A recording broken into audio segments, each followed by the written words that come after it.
You have to see the vision of what you're doing when you're doing this. You can't look at what it is. I'm a big fan of when you start something, completing it. I think it's important to have a big goal and then set the goal and knock out the little goals until you reach it. I think branding is what brings you out. I want people to know who we are. I made a decision as the company grows that not only are our trucks going to be similar, they're going to be labeled the same pretty much, but the buildings themselves, many of the groups that we associate with, I think it's the most important thing of your business. So when you see Young Construction trucks, when you see Young Construction's colors, their buildings, the community is going to know that there's a company that's solid. They're going to be there. They're going to do what they need to do to take care of the homeowner. Hey, we're not just some fly-by-night that's going to come in and knock out some storm work for you. We're going to be here in the long run. Let me tell you something you already know. The world ain't all sunshine and rainbows. It's a very mean and nasty place, and I don't care how tough you are, it will beat you to your knees and keep you there permanently if you let it. You, nobody is going to hit as hard as life. Wow. It's almost over. You know, I was getting ready to do this, and I thought, man, dude, you're second to the last. Second, maybe there's 3 more people, I don't know. And I thought, what can I give to the people here? I've done this a few times for Dimitri. Dimitri's a personal friend. We met when he started his roofing company and then sold it. And then I often talk about that because I knew he wasn't going to stay in roofing. The day I met him, I told him, you're not going to be roofing. You're on to something better. And then at that point, we became good friends. And it was from there, many conferences later, I've spoke at. I'm a big fan of conferences, but today it's a different purpose. And so if you're in here today and you own a roofing company, which I'm sure a lot of you are, if you own real estate, it doesn't matter to me what business that you have. I think this applies to most of it. My name, again, is Dan Young. I own Young Construction, TDK, YC Homes, which builds homes, obviously, and then I have another real estate one too. I bring that up because one of the biggest things I feel that's missing in this industry, I think, is diversification. And I see people, nothing against anybody, come on our stage here, and they get you going. You know, if you're, let's say you're 1 million, 5 million, 10 million, 20 million. That doesn't mean anything anymore to me. I meet people that run $5 million companies that make more than a company that does 20 million all the time. And I'll take it a step further. Most of the time that a guy is telling you, we're at 20 million, and the guy talked about it, one guy talked about it. What is your profit? It's the most important thing. I know companies that were doing 100 million and they were living on the shingle rebate. Think about that. You think I'm lying, it's not. I see them at the Platinum conferences picking up the award and I'm thinking, and that's fine. By the way, if that's you and it works for you, so be it. Me personally, I have to build a business that's sustainable. And how many, it's been asked, but now I'm really curious, how many people in this room today, and I seen the hands go up, are retail only? How many people are storm? The people that are storm, when 15, 20 years ago, when I came into the industry, I wanted to get out of retail. All I knew was retail. So I was the guy that would come to the insurance job and I would write a bid and say, fuck, I'll do it for $10,000. That's good money. I didn't know insurance. Didn't know anything about it. So then I started getting educated, conferences, meeting people like you guys. And I said, well, shit, I got to learn how to do this insurance so I can get all this, free money, is what I used to think. I was wrong. I made the biggest mistake I ever made. It took me a couple years to fix it. I truly believe the industry is changing. If you don't agree with what I'm saying today, that's okay. I'm okay. I think the industry's going towards high deductibles, high percentages. If you own a commercial property in Florida, 4 major roofing companies are left. 4 of the big guys. I think there was a dozen here. I can't remember exactly. 4. Their deductible, I just talked to a guy here, $2.8 million. So let me ask you a question if you're educated in roofing. If you have a $700,000, $800,000 job, are you going to file a claim on a $2.8 million deductible? Let's take it a step further. There's homeowners here that are self-insuring now in Florida. There's homeowners here that are not going to spend $10,000 deductible on a $50,000 roof because they don't got it. Let's be real. So, when I talk about this, I'm sharing this for free. I didn't pay to be on this stage. I never have. I don't get paid to do anything here. This is just me trying to give back to the community that when I used to sit in your chair, that would try to sell me a lead. And if you sell leads, I'm sorry, but I'm not a big fan. And here's why. You looked at the pictures you've seen up there. Every one of those buildings that I built is branded. Everything I do is branded. When I figured out that I wasn't going to do storm restoration, I had guys coming up to me going, "You mean your phone, you get 10, 12 calls a day?" Well, yeah, don't you? No, we knock doors, but we do 30 million. Interestingly enough, if you want to get paid, go up to a couple people that are a couple and sell them a job. They're standing down at the bottom of the roof with a check. I've never seen an insurance adjuster down there, not once. When I used to sell, when the homeowner, I would stand on, I was at the job though, I was a sales guy, and I still believe in that, by the way. I would come to my job. It still bothers me. People say, well, I want to have my sales guy selling. I don't want him on the job. You're charging somebody $20,000 and you sold the job and you can't fucking show up? Are you kidding me? Entitlement or what? I want my guy to sell too, but here's the catch of this that really bothered me. When I started out, I would be standing down there. You know who came out of the garage over here? The neighbor. I didn't even bring up the roof. I used to go knock on the door and say, "Hey, we're going to make a mess. Sorry about that." And they'd go, "Hey, can you look at my roof?" I just sold it. I guarantee I sold it. I sold that one and I sold his. So I think about this and the privilege of being able to come up here. And I used to get nervous when I did this. But when you know who I am as a person, that doesn't happen no more. Because now I know my value. I know my worth. And it's not a monetary value. See, there's a difference with who I am today than I was 5 years ago. I'm a big fan now, if you haven't figured it out, of branding. How would you feel as if every day you went into your office and your phone rings? How many people, just to show of hands, is your phone ringing every day? 10%? Think about that. I can guarantee you, I can help you if you listen to some of the common sense. And this is not buying a lead. Nothing personal. I don't have no vendetta against people that sell leads. But if you market your company and who you are properly, there's a company in my area, and I'll leave them nameless. They're not going to make it. 2 of them, actually. They don't brand. You don't know who they are. One of them is on a road that 10,000 cars a day go by. 8,900 and something. How do I know that? Because you can get that information from the DMV. How many of you are on a main road? Call the DMV. Find out how many cars go down that road.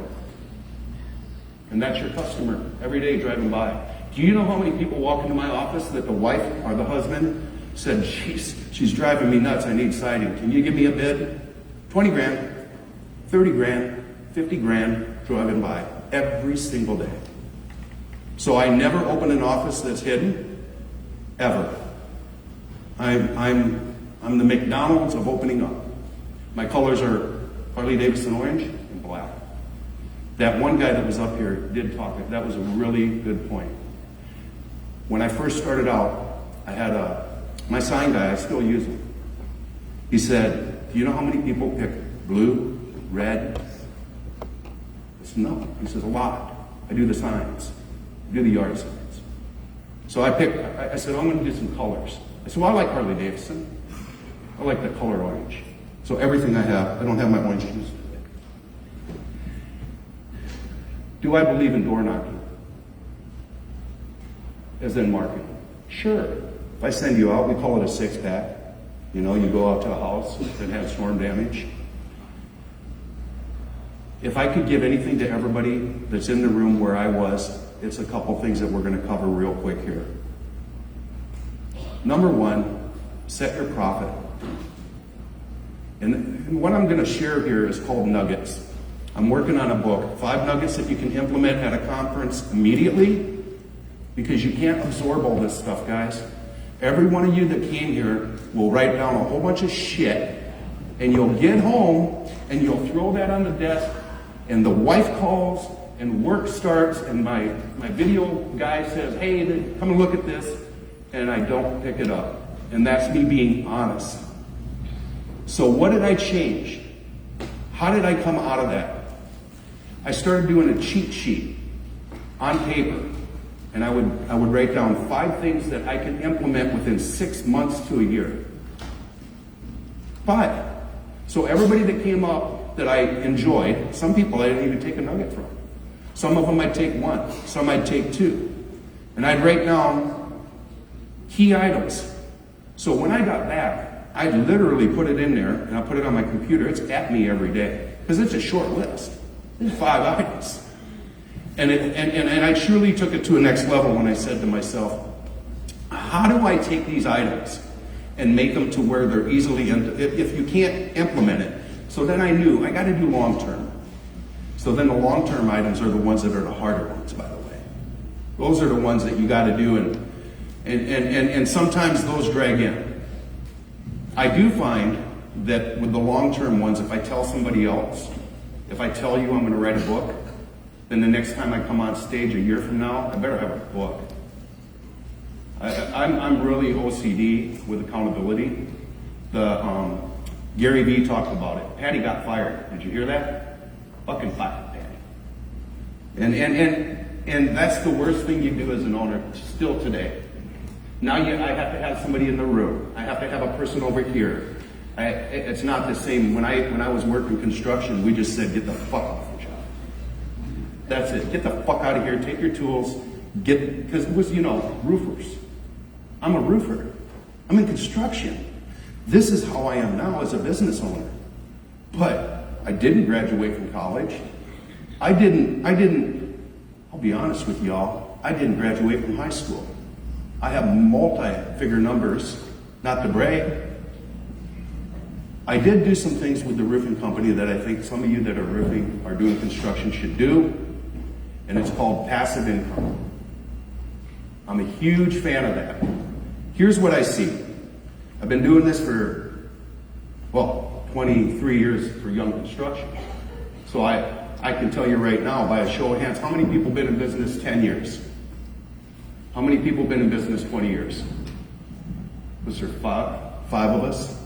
How many have been in business 5 years? You guys see that? See what we're seeing? 5 years is true. That old bullshit saying. I would come to a conference and I would see a guy doing $50 million.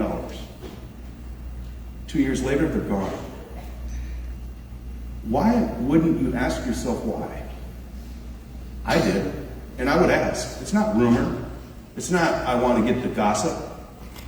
I want to know what he did that I'm not going to do. Some of it is preventable. Really preventable. If you don't own your building, you are throwing your money in the toilet. Come on. I met a guy 7 years ago in Denver, Colorado. His rent was $5,000 a month. And I was learning from them. They were twice my size. 3 times my size. And I said, how come you don't buy a building? I'm in the Midwest, Minnesota, Iowa.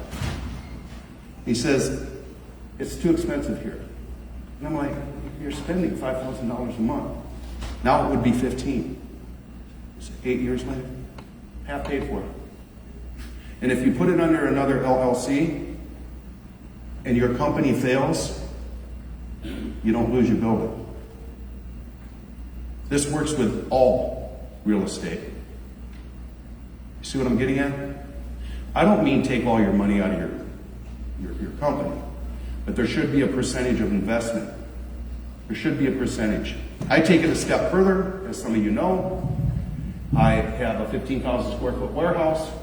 When COVID hit, I had ordered containers of synthetic felt, containers of ice and weather, containers of nails, and I was fucking killing it.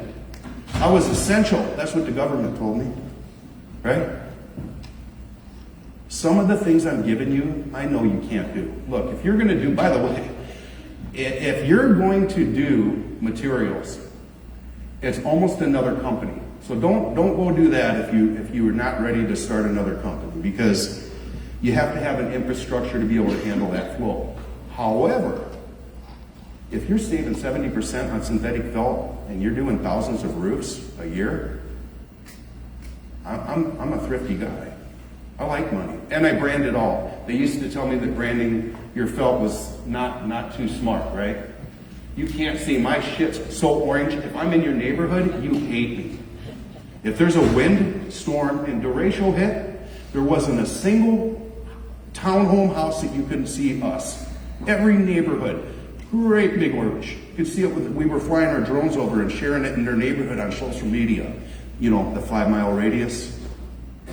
I made the neighbors know that they all went with us. And I don't have as much time today. And that's kind of okay. Because I've covered in this little bit of time what I felt was missing from the conference, in my opinion. You know? The conference has been phenomenal. Lance did a good job taking over. I think we're going to need a few more roofers up here, if that makes any sense to anybody in this room. You know, how many of the people in this room had the time of waking up? In 22 years, you know how many times I woke up I couldn't make payroll? I did it. I never ever fucked my contractors, my subcontractors, or my people. If you don't like that, that's fine. I still bring my roofers lunch. He's texted me before this and wished me luck. You treat people the same. There is nobody in your company that's below you. My daughter and me go to Mexico every year. Dimitri talked. We go to Mexico every year because it's time I get to spend one-on-one with each kid. Hers is Thanksgiving, we go to Mexico. Nicest guy in the world, $14 a day. Asked me how to invest in real estate. What the fuck? And I said, dude, you're probably going to have to get a duplex and then rent out half of it until you have enough money to go further. See, there's always a way. It's not the $14 a day. It was the tip that I gave him, about $100 and some bucks that day. I paid him a week's wages or whatever. There's always a way. If everything you make is invested into one basket and that's your roofing company, and this is where I'm going with a lot of this talk today, I think you're making a mistake. I wouldn't buy Bitcoin. I'm not sold yet. But I'm a real estate guy. So historically speaking, I've tracked the market for years. I pay attention. And I'm also what's called a real estate entrepreneur in the sense that I believe you pay it off as soon as you can. How many know what a principal payment is? For those of you that don't know what principal payment is how I started my company. My first truck I bought, I paid off in 2.5 years. What a principal payment means, to simplify it, is if I buy an investment property for $100,000 and I take a loan out for 10 years and my payment's whatever, I'm not paying attention to my payment. I go into whoever owns the mortgage. If it's an investment property, they probably sold it to an investment company. And the $100,000, I'll pay $5,000 to $10,000 on the principal. My loan went to, if it's 10, my loan went to 90. I still pay the same payment. You can do this with everything. It's the way I built my real estate. It's the most unutilized thing in the world, and the banks and the investment companies hate it. Because in 5 years you'll own something that would have took you 10 years to pay off. I did it with my first building. Now it's my toy shop. And I threw this ton of information out in a short amount of time because I want the roofers in this room to know that you don't have to keep fucking knocking doors. I'm not saying you don't have to. That's your gig. But if you want your phone to ring and you want to build something for your kids, from my heart, why did I do what I do? My kid is 16 years old. I have twin 16-year-olds and a 14-year-old girl. My 16-year-old boy is going to buy his first duplex. Am I going to help him? Yep. Damn right I am. I help him get his truck because he gets good grades and he's good in school. Why wouldn't I? He's my son. But he came to me and said, Dad, I want to have a passive income. You think if I did this that I could retire by the time I'm 50? I said, if you decide to retire, you could retire at 30. But I said, how about just building the company and never retire? Retirement is a death sentence. Ask me if I'm going to retire. The answer is no. Why? Retire from what? I can go anywhere I want and do whatever I want. I built a company. I'm not self-employed. If you're in your company today and you have to be there for everything, you don't have a company, you're self-employed. It's nothing bad. I did it for years. One day I had a guy come up to me and he said, Dan, why are you working so hard? So what do I do now? And I'm going to end with this. I hire people like him. First videographer guy in my area that does roofing. I built a podcast room. My content's different than you think. It's not about roofing all the time. I'll do content on, here's my prime example. Let's say that your wife does hair. I'll do a content on her hair salon and tie it in with Young Construction's background, and all her customers that get their hair done now know who Young Construction is. I didn't even promote myself really, but I got another 1,000 people that know who we are. Sometimes 10,000. If the content's charitable, it's even more. I just, that's it. I have nothing to sell. This is my whole content today. To give back to the people that, you guys in this room, the ones I'm seeing with the shirts and that, look, I was there. I'll never forget it. And what bothered me about the conferences and why I started doing this is because there wasn't somebody like me here telling you the basic math, the 5 nuggets, the long term. The basic idea of building a company is not that complicated. Don't pay somebody you met off Facebook $10,000 for a lead. We sell you leads. Build a brand. It may take you a year or two. It's not going to happen overnight. And that's about where I am. If anybody wants, there'll be a QR code up here. I'm going to start doing some consultation. I don't care where you're at money-wise because I'm not impressed by that. But if you feel that there's something in your business, call me. If you feel that you want to sit down and go through the shit that you created, it's bothering you. If you want freedom from being an owner, give me a call. Set a time. I'm free enough now to where I can leave and I can come and help. Thank you, everyone. All right, give it up for Dan Young, everybody.